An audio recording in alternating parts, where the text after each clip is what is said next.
Special needs assistants provide an essential service to children with additional needs. I spoke to SNA Darren Roche about COVID vaccines and a new campaigning group for SNAs and parents. So, Darren, thank you so much for talking to me today. And first of all, I just want to ask about COVID and the vaccination programme, and why I suppose as an SNA you think that the vaccine would be so important for use. Yeah, thanks for having me on, Madeleine. The vaccination would be important because we're working in very close contact with children, some of who would be medically vulnerable. They're unable to obviously social distance, they don't wear masks, there'd be intimate care needs there. And even some of the students, their skill level as regards to having the necessary hygiene skills to be able to wash their hands, etc., wouldn't be the best. Obviously, when we agreed to the return to school plan through Forza, we were told that we would be in the top 30% to be vaccinated. This was provided in writing as well by Norma Foley and the department. We kind of feel at the moment that the rug is kind of being pulled out from under us with the decision to change to an vaccination rollout by age instead of by profession. And it seems the only reason that we have changed to this approach is because of their incompetence and inability to be able to roll it out by profession, given excuses like they don't have a list of teachers, etc., when the teaching council would be able to provide these if they really wanted to go that route. But we are very closely involved with the children, as I said, and the intimate care needs would be the main reason why we think we need vaccination in order to keep the schools open, which is what everybody is shouting for. Absolutely, and these are obviously children with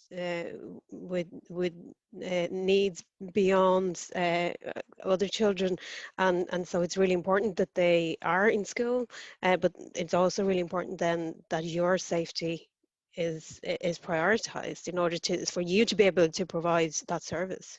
Yeah, there is obviously a fear of us contracting the virus and bringing it home, but there's also a great fear of contracting the virus at home or in the community and then bringing it in to these children who are already, some of whom would be medically vulnerable.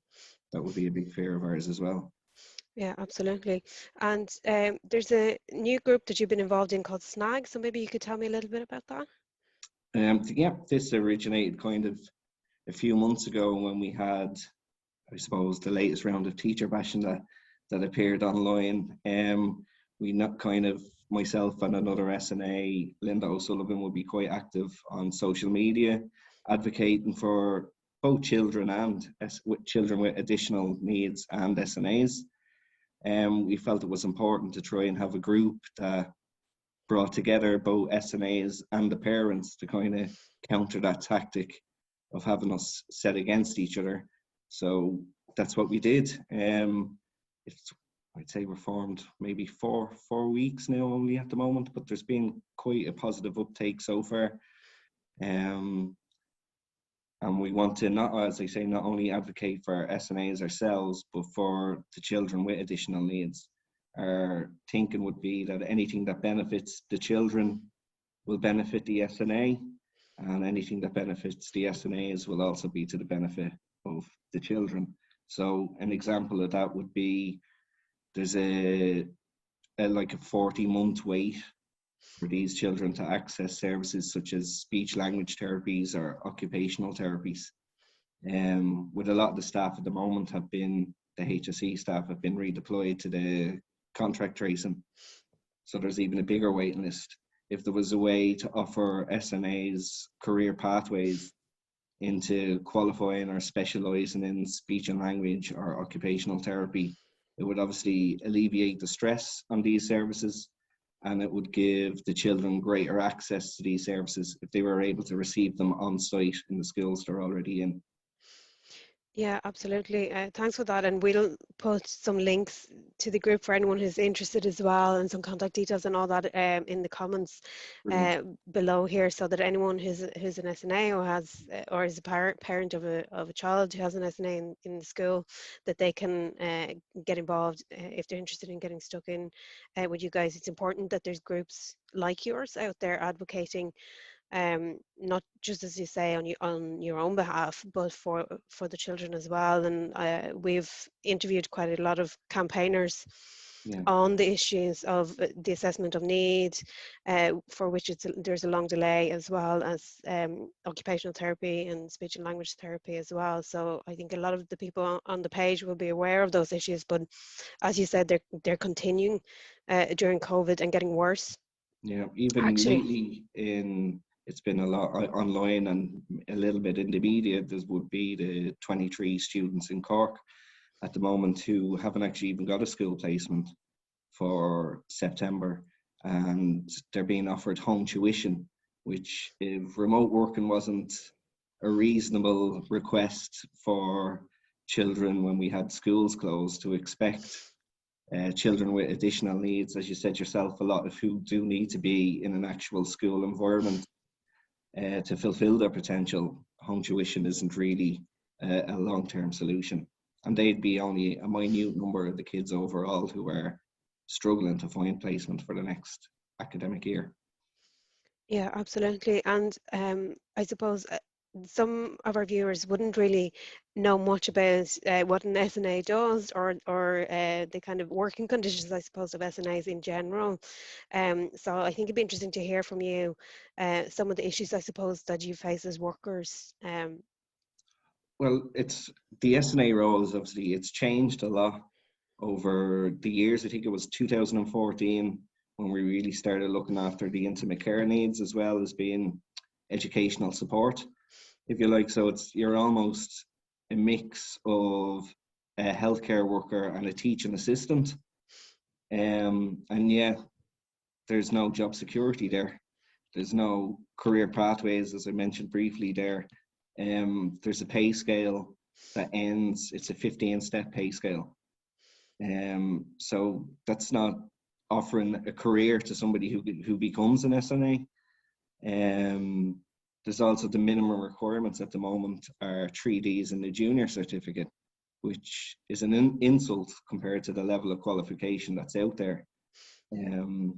At the moment, there's a big sub problem whereby people taking time off for whether it be vulnerable family members, whether it be they've been close contacts of COVID, and where there's a struggle really to get any staff in to help out when these situations arrive. So we're exhausted at the moment. We're only back off a holiday, if you like, over the Easter break. But the mental anxiety and the mental health battles that have been there for the last year are starting now to take their toll. There was a study in England, and I think it was 20% of teachers were suffering with long COVID. If that happened in Ireland, where we had a fifth of the teaching workforce who were unable to attend work, it'd be a disaster in a sector that's already under-resourced. So what we'd be looking for is a complete overhaul, of the SNA contract. We'd like to see a model whereby we're assigned to schools and not to individual students, so that you don't have that worry at the end of every school year, do I have a job next year? That would be a start. And then we'd like to see, well, as I was talking about, the minimum requirements there, a level 5 or a level 6. QQI being the minimum requirements to get involved in the role. And a lot of SNAs would have this already. And obviously those already in service experience would trump any minimum education requirement. That if we could get the job security and the minimum requirement change, that'd be a start. Then we can start to look at stuff like the career pathways. And when these things come in, we're going to need to change the pay scale, anyway, to be reflective of the changes in the contract. Mm.